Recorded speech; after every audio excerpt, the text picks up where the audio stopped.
A market plunge triggered rare coordinated signals from three Fed officials. In just a few days, market expectations for a December rate cut surged to 89%.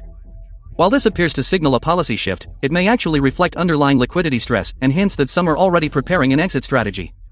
Hello everyone. Today's topic: liquidity tensions are building, while Fed officials appear to be paving the way for institutional retreat. On October 20th, despite strong earnings from Nvidia, US stocks staged a sharp gap up then plunge panic sell-off. While the market was still reeling, three senior Fed officials, San Francisco Fed President Mary Daly, New York Fed President John Williams, and Governor Christopher Waller, publicly expressed openness to rate cuts within a span of just 3 days. The market reacted immediately. Bets on a December rate cut jumped from below 30% a few days earlier to 89%, almost locking in an imminent cut. A key question arises: why would a single market drop make Fed officials so vocal? The last time they moved this swiftly was during the crisis of March 2020. What's really happening beneath the surface? Let's peel back the layers to understand what's driving the market at a structural level. Layer 1: Capital Markets. The strengthened rate cut expectations have indeed boosted market sentiment. Since November 21st, all three major US stock indices have risen for several consecutive sessions, recovering earlier losses. Asian equities followed, nearing previous highs.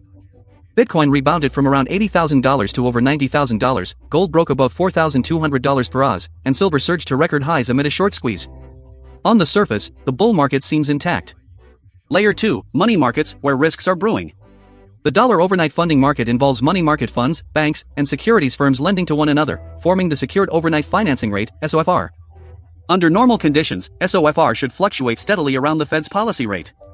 Any spike would typically be arbitraged away.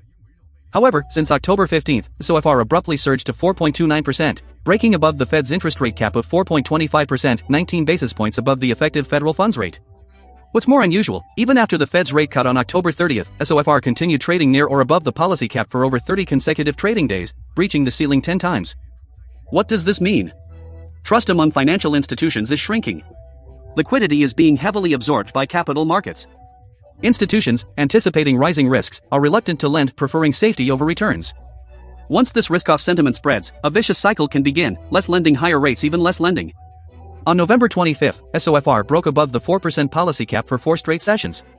By December 1st, it hit 4.12%, 23 basis points above the effective Fed funds rate, with certain segments of the funding market spiking to 4.23%. At the same time, overnight lending volume rose from $2.95 trillion on October 21st to $3.45 trillion by December 1st. This suggests institutions are scrambling for liquidity even at elevated rates, a sign of underlying funding stress. Subscribe for ongoing analysis and insight into market dynamics.